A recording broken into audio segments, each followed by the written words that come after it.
수년 전인가요? 우린 인사할 때 새해 되거나 이사 간 집에 또 개업하는 집에 부자 되세요 이렇게 인사를 한 적이 많습니다. 부자 되는 거 싫어하는 사람 없나 봐요. 우리 한번 그렇게 인사해 볼까요? 부자 되세요. 부자 되세요. 네. 샬롬 할 때보다 더 즐거워하시네요. 예. 우리가 이 땅 살아간 동안 물질적인 부유함도 감사한 일이지요.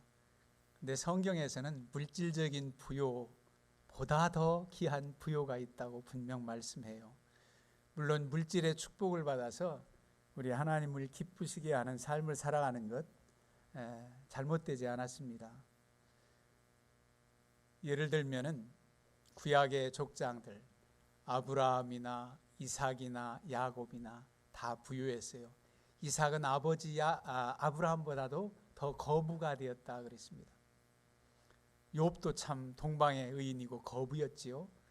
한때 연단으로 다 잃어버렸지만 회복시켜서 또 배나 부자가 되는 그런 은혜가 있었다. 그렇게 기록도 해요.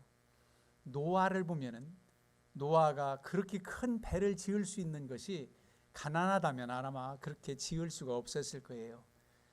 자기 집 식구들 8식구만 배를 짓는 게 아니라 아마도 인부들을 사서 품삯을 주며 이렇게 일을 시켰을 겁니다. 그래도 구원의 방주에 오르지 않아서 구원받지 못했지만 그럴 정도로 부유한 그런 족장들의 모습을 봐요.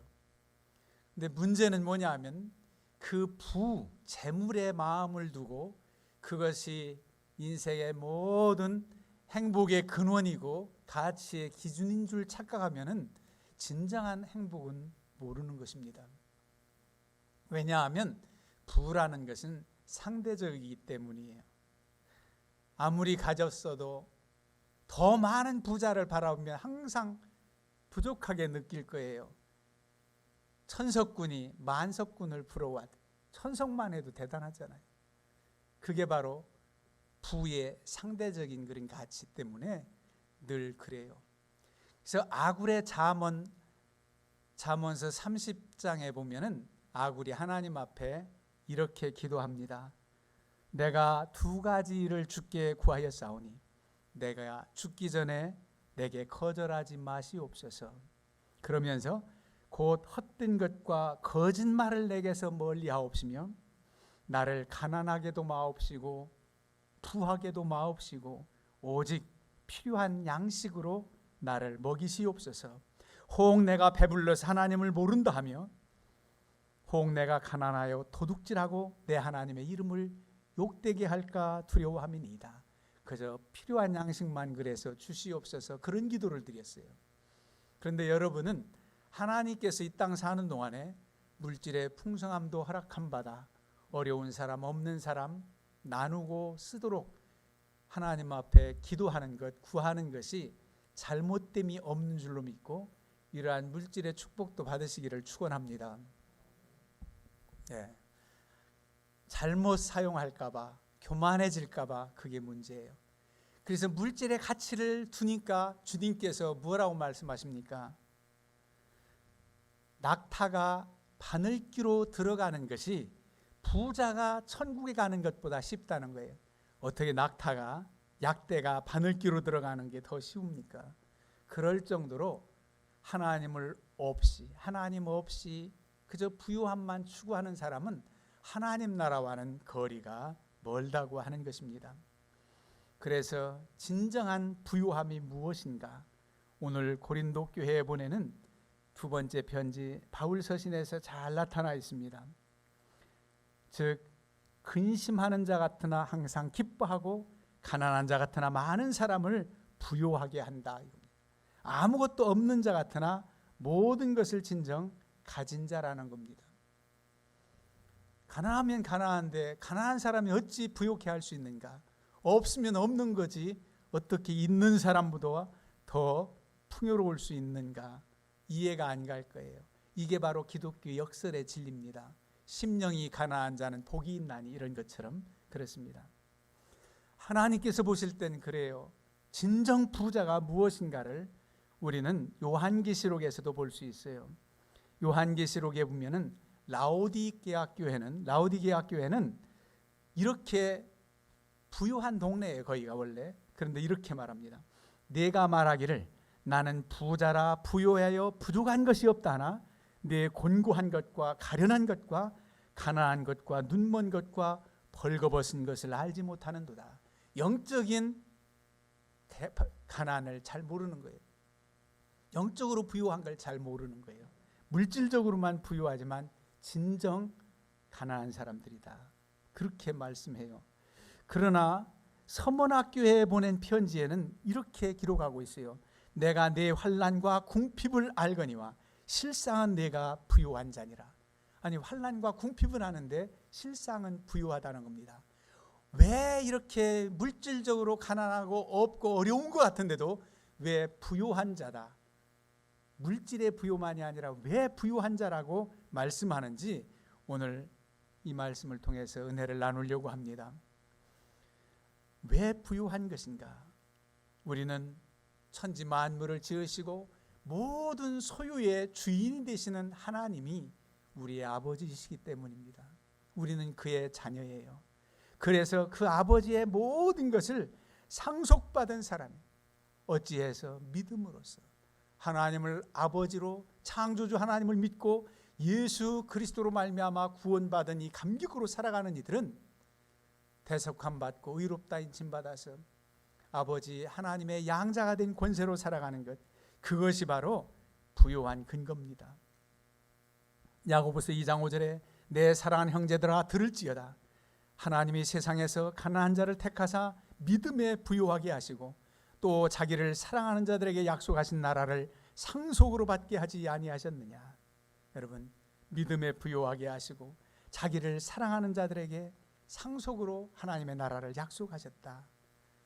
물질적으로는 가난하다 하나 오히려 믿음에 부요하게 하신 그런 경우가 참 많다는 것입니다. 그러니 우리는 하나님 아버지가 바로 모든 것의 주인 되시기에 우리는 그의 자녀로서 부요하다는 겁니다. 이 믿음을 깨닫는 자는 어떤 형편에 처하든지 그야말로 자족할 줄 아는, 만족할 줄 아는 거예요. 가진 것에 감사할 줄 아는 거예요. 물이 반 컵이 남았어도 아직도 반 컵이 있네, 이렇게 긍정적인 생각이 들어요. 아이고, 요 반 컵밖에 없어. 항상 궁핍하고 부정적이지 않아요. 그게 바로 하나님을 아버지로 믿는 자에게 주신 부요함입니다. 이게 믿음의 부요함이라는 거예요. 믿음의 부요함을 가지죠. 물질적인 부요는 상대적인데 믿음의 부요함은 하나님을 믿는 만큼, 의뢰하는 만큼 믿음의 부요한 자가 되는 것입니다. 예수 그리스도 참 하나님이시고 참 사람이신데 가장 부요하신 하나님께서 인간으로의 모습으로 오는데 어찌 그렇게 가난한 자의 모습으로 오신가? 그렇게 가난한 가정에서, 그렇게 가난한 곳에서 어느 누구도 가난한 사람도 글쎄요, 거린들이 다리 밑에서 아이를 출산할지 모르겠지만 마국간에서 출생하는 그런 경우가 있을까요? 가장 가난한 모습으로 오셨어요. 그런데 모든 것을 가진 주인 대신 주님으로 알고 고백하는 자에게는 주님을 만나면서 다 부요함을 얻었습니다.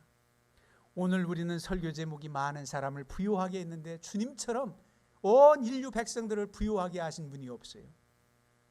구원주 되신 주님께서 하나님 아버지가 우리 아버지임을 알게 하셨고 이렇게 우리로 하여금 참 부요가 무엇인지 깨우쳐 주셨습니다. 그래서 많은 사람을 부요하게 할 수 있는 비결은 내가 먼저 이 부요하다는 사실을 확신하고 믿을 때에 이 부요함을 나눌 수가 있는 겁니다. 어떻게 나눠요? 하나님 아버지가 만물의 창조시고 모든 것을 가지신 분이라고 당신도 그 아버지를 인정하고 믿으라고 전도할 때에 여러분들은 그 부요함을 나누어 주는 겁니다. 내가 있는 건 뭡니까? 내가 하나님을 믿는 그 믿음이 있는데 당신도 그 하나님을 만나시오. 그 하나님을 섬기세요. 그러면 정말 만족함이 있습니다. 부유합니다. 그렇게 우리는 말할 수 있을 겁니다. 부자 되길 다 원하는데 물질의 부요만 추구하는 이 세상이 문제입니다. 그래서 그것이 조금 힘들어지고 있다가 어렵게 되면 다 모든 것이 무너지는 양 그냥 인생을 포기하는 사람들도 많아요. 그것은 우리가 살아가는데 참 행복에 편리할진 몰라도 그것 때문에 시험에 들고 올무에 빠지고 행복하지 못한 사람들이 얼마나 많은지 몰라요. 두뇌회가 어렵고 힘들게 살 땐 서로 귀한 줄 알고 힘들 땐 잘 지내다가 복권에 당첨돼 가지고 어느 날 갑자기 부자 되니까 아내는 아내대로 남편은 남대로 마음을 달리해 가지고 불행해진 가정이 너무너무 많아요. 로또를 탄 사람들, 옛날 복권을 받아서 잘 살아갈 줄 알고 찾아봤더니 대부분 다 어려운 사람들이 많더라고요. 오늘날 아마 젊은이들은 약어 가지고 내가 로또를 타도 규모 있게 잘하겠지 그런 사람이 있을지 몰라도 하여간 불로소득으로 얻어진 그것이 오히려 가정을 불행하게 만든 예가 얼마나 많은지 몰라요. 우리는 하나님 은혜 아래서 하나님을 의지하는 믿음 아래서 물질의 부요도 특별히 그것보다 더 믿음의 부요함이 크다고 하는 사실을 인정하고 살아가는 이들에게 참 행복이 있단 말이에요. 여러분 요즘에 부담 없이 이삿집에 이렇게 서로 가고 할 때 뭘 가지고 많이 가십니까? 1부 때는 제가 답을 해드렸는데 2부 때는 물어보겠습니다. 요즘에 부담 없이 뭘 들고 가요? 예, 화장지를 들고 가지요. 왜 그러냐? 술술 풀리라고, 형통하라고 그런데요. 난 처음에 화장지를 왜 가져가는지 몰랐어요. 그래서 물었더니 잘 일들이 모든 것이 풀려서 부자 되라고 그런다는 거예요. 아주 옛날 어르신들은 아마 생각나실 거예요. 도시에서는 모르겠지만 전 시골에서 옛날에 이삿집이나 뭐 좀 차려서 한다 하면 뭘 사가지고 가셨는지 기억하세요? 예. 정 권사님 오래 사셨네. 성냥을 가지고 갔어요. 성냥을. 그래가지고 장롱에 성냥이 쭉 이렇게 있어요. 장작 피울 때, 담배 피울 때 다 성냥개비. 그래서 성냥을 가지고 갔어요. 제가 어렸을 때만 저희 시골에서니까. 그냥 가만히 생각해 봤어요. 성냥을 가지고 가서 그냥 불꽃이 피어오르듯 부유하고 잘 되라고 하는 그런 뜻으로 성냥을 가져갔어요. 일이 잘 풀리라고 화장지를 들고 가요. 그런데 하나님 없이 하나님 뜻대로 행하지 않는 그런 부유함은 큰 교훈이 있더라고요. 난 생각해 보니까 타오르지만 내가 쌓아놓은 것 다 불타 없어질 수 있는 그런 아주 양극의 칼날과 같은 의미가 있어요. 화장지 잘 풀려지라고 들고 갔지만은 그냥 쓰러미 쓰레기 더미가 돼서 씻어낼 수밖에 없는 그런 가정으로 몰락할 수도 있는 그런 양극이 있단 말이에요. 우리 하나님 뜻 안에서 물론 실패할 때도 있고 어려울 때도 있지만은 정말 부가 최고의 가치가 아니라는 사실을 우리가 알아야 됩니다. 하나님만이 나의 주인이십니다. 예수님이 그렇게 사셨어요. 그런데 주님께서 만주의 주이고 모든 것의 주인이심을 살아생전에 확실하게 증거로 보여주신 예가 뭐냐면 예루살렘 입성하실 때 제자들에게 맞은편 마을에 가서 한 번도 타보지 않은 어린 새끼를 끌고 와라. 그런데 그 새끼를 끌고 올 때 뭐라고 시킨지 아세요? 아니, 왜 끌고 가느냐 하면은 뭐 부탁해서 이 새끼 좀 빌려주실래 이런 것도 아니에요. 무조건 끌고 오라는 거예요. 그러면 누가 왜 그 나귀를 끌고 가려냐고 하면은 주가 쓰시겠다고 해라 그랬어요. 주가 쓰시겠다고 하라. 이 주가 더 로드 바로 주인 하나님이 쓰신다는 겁니다. 내가 주인인데 왜 끌고 가 아니라 참 주인은 따로 있다는 겁니다. 그 권세의 이유도 묻고 따지지도 않고 그냥 끌어내요. 그러냐고. 이게 바로 놀라운 주인 되신 주님의 역사, 모든 것을 가지신 주님의 역사를 나타내는 그런 구절이에요. 그런 주님이십니다. 우리도 하나님의 자녀로서 모든 만물의 주인 되신 하나님의 자녀로 살아가기에 너무 부유해서 당신도 그 하나님을 믿으라고 권고하는 것이 바로 부유함을 나누어 주는 겁니다. 두 번째로는 하나님과 함께하는 일하는 동력자라는 거예요. 오늘 1절 말씀 보세요. 우리가 하나님과 함께 일하는 자로서 너희를 권하노니 하나님의 은혜를 헛되이 받지 말라. 하나님과 함께 일하는 자, 동력자라는 겁니다. 고린도전서 3장 말씀에도 그렇게 기록하고 있죠. 3장 9절에 우리는 하나님의 동력자들이요. 하나님의 동력자들이란 동업자라는 거예요. 여러분, 감히 우리가 하나님의 동업자로 써주신대요. 예전에 동업을 하려면은 투자를 너 50%, 나 50%, 1,000만 원이라면 너 500 내놓고 내 500 내놓고 우리 이윤이 남으면 반씩 배분하자. 그렇게 동업을 할 거예요. 그런데 어떤 때는 저 친구가 좀 더 많이 투자할 수 있고 난 적어서 70%를 대고 30%를 내가 받았다면 배분이 달라지겠죠. 많이 낸 사람이 70% 이윤을 받아가고 그렇게 하겠지요. 이게 바로 동업입니다. 그런데 여러분, 하나님의 일의 동업이라고 하는 것은 우리가 투자한 게 아무것도 없어요. 내 자신도 하나님의 것이잖아요. 나에게 지혜와 물질과 모든 것, 시간과 다 하나님의 것인데 하나님께서 하나님의 일에 동참하라고 너 써줄게 그러면서 우리를 동력자로 함께 일하는 자로 세웠다는 것은 너무나 귀한 겁니다. 너무 든든하신 동업자 하나님과 함께 일하는 것이 감사한 일이에요. 세상에서는 아무리 지혜롭고 똘똘해서 2명, 3명이 동업하다가도 어느 한 사람의 작전의 지혜에 따라가서 분별 못하고 망하면 다 같이 망하기도 해요. 그렇지 않습니까? 그런데 하나님은 한 번도 실수가 없어요. 하나님과 진정 함께하고 그저 하나님 말씀대로만 나는 하겠습니다 라고 한다면 실수함이 없어요. 물론 여러분들이 사업 경영을 하다 어려울 때도 있고 그러지만은 그게 다 망한 길은 아니. 오히려 거기서부터 새로 출발해서 어떤 연단의 기간일 수도 있고 그렇지 그걸 망했다고 하지 않아요. 왜? 우리의 인생이 다 하지 않았기 때문에. 1막, 2막, 3막 있다면 3막이 아직 끝나지 않았기 때문에 그 한 사건, 그 한 사업이 내 인생의 끝이 아니란 말이에요. 종착역이 아니란 말이에요. 과정이지. 그래서 우여곡절이 있어도 진정 하나님 뜻을 따라 행한다면 우리는 실패하지 않습니다. 그래서 부유하단 말이에요. 그래서 예수 그리스도와 함께 동역하는 것, 주의 이름으로 살아가는 것 너무 감사한 일이죠. 그를 소개하는 것. 여러분, 예수 그리스도의 이름 권세 너무 귀하죠. 내게 은과 금은 없지만 나사렛 예수의 이름으로 명하노니 일어나 걸으라. 성전 미문에 앉은 안진뱅이에게 그렇게 말씀하시고 일으키십니다. 주님께 오는 사람들은 모두 다 문제를 해결 안 받았어요. 우리와 하나님과 함께 주님과 함께 동업자라면 주님의 이름 권세로 우리도 이렇게 승리할 수 있습니다. 여러분들 기도할 수 있습니다. 요즘에는 지갑에 현금을 많이 안 가지고 다니고 그저 신용카드만 있으면은 무엇이든지 할 수 있어요. 상거래도 할 수 있고 식사도 할 수 있고 다 할 수 있어요. 그렇게 번거롭게 많이 지갑 가지고 안 다녀도 여러분, 우리 안에 누가 있지요? 예수님이 있어요. 예수님만 계시면 주의 이름 권세로 여러분들이 기도해 주시고 여러분들이 축복을 선언하고 악한 귀신 사탄을 물러가고 너무너무 간편해. 어찌 보면 내게 있는 예수, 우리 주님과 함께 동역하니까 주의 이름 권세로 해도 다 그야말로 되는 거예요. 그래서 우리에게 많은 부요와 은혜를 주신단 말이에요.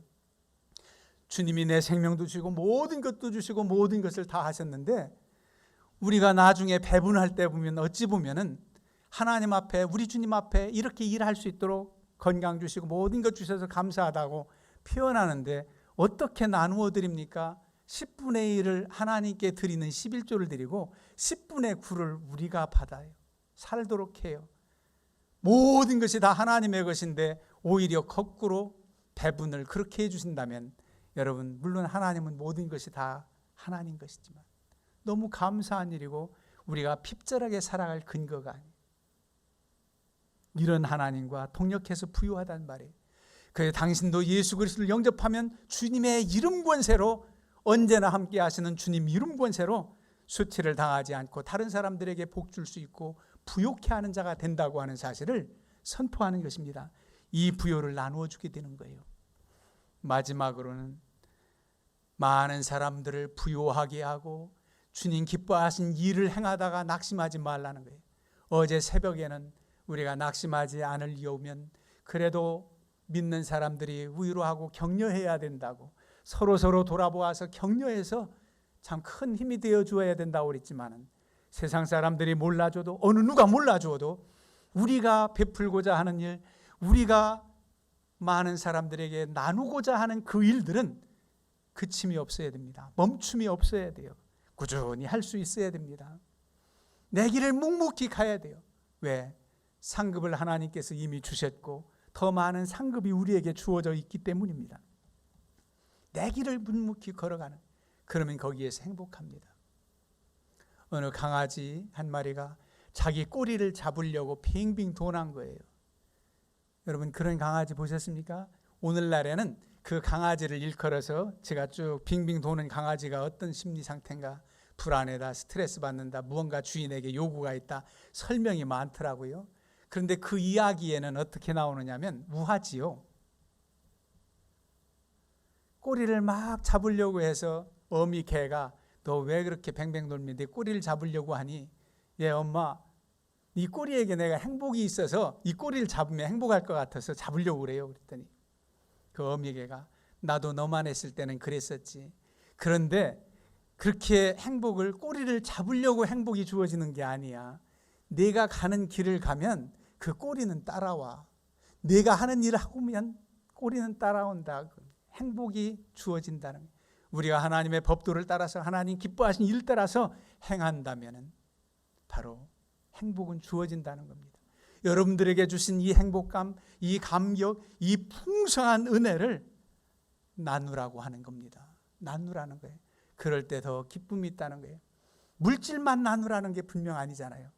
우리에게 믿음의 부요함, 내 안에 계신 주님 담대히 선포하세요. 주님을 믿는 믿음만큼 주님의 역사가 일어나는 줄로 믿습니다. 놀랍습니다. 그 은혜는 경험한 사람만 알아요. 여러분 부모님의 심정을 잘 알아야 진정 효도합니다. 부모님의 마음을. 예전에 여러 자녀들을 두었지요. 저희도 6남매인데 그러면 어느 한 자녀라도 어려운 자녀가 있을 수 있어요. 잘 나가다가 사업에 실패했든 아니면 어렵든 여러 가지로 어려운 자녀에게 온전히 마음이 있는데 잘된 자식이 부모님 기쁘시게 한다고 잘못된 거 아닙니다. 맛난 음식 사드리고 제주도 여행 가고 때로는 해외여행도 시켜드리고 여러 가지 참 최선을 다해서는데 영 어머니 아버지는 기뻐하시지 않는 거예요. 좋으시지만은 그래도 그 정성을 보고 기뻐하시지만 마음 한켠엔 저 돈 나 좀 주지, 나를 그냥 좀 주지. 왜요? 그 돈을 받았으면 조용히 못 사는 자식 주고 싶어서. 그게 아버지 어머니의 심정이에요. 어머니 아버지 걱정 마세요. 내가 어머니 은혜 아버지 은혜로 이렇게 살아가니까 이렇게 공경도 하고 내 어려운 형제 자매들 도울 테니까 아버지 어머니 돌아가셔도 내가 최선을 다해서 도울 테니까 걱정하지 마세요. 열심히 살아가는데도 가난함이 문제입니다. 일하기 싫어거든 먹게도 말라는 거예요. 무조건 다 그냥 가난하다고 불쌍히 여기고 그거 아닙니다. 무의도식하고 세상을 열심히 살지 않아서 가난해졌다면 그건 문제지요. 그런 거 성경에 가난한 자, 게으른 자는 먹지도 말게 하라고 그랬어요. 그런데 해보다 열심히 사는데도 어려운 사람들 어찌하겠습니까? 하나님이 도우시기도 하지만은 그 형제 중에 잘 사는 형제가 그 아버지 어머니의 심정을 알고 그렇게 도울 수 있다면 그게 바로 진정한 효자 아닙니까? 여러분 우리에게 주신 이 부유함, 이 놀라운 감격, 이 은혜, 구원받은 기쁨, 주 예수 이름 권세로 살아가는 은혜, 이 능력을 우리만 만족해야 하면 안 된단 말입니다. 선포하세요. 나누세요. 손을 붙잡고 기도하세요. 믿는 만큼 주님의 놀라운 역사가 일어나서 많은 사람들을 부욕해 하고 저들도 받은 은혜를 주님 만나서 누리는 기쁨을 나누며 살아갈 줄 믿고 이런 은혜가 있기를 주님의 이름으로 축원합니다.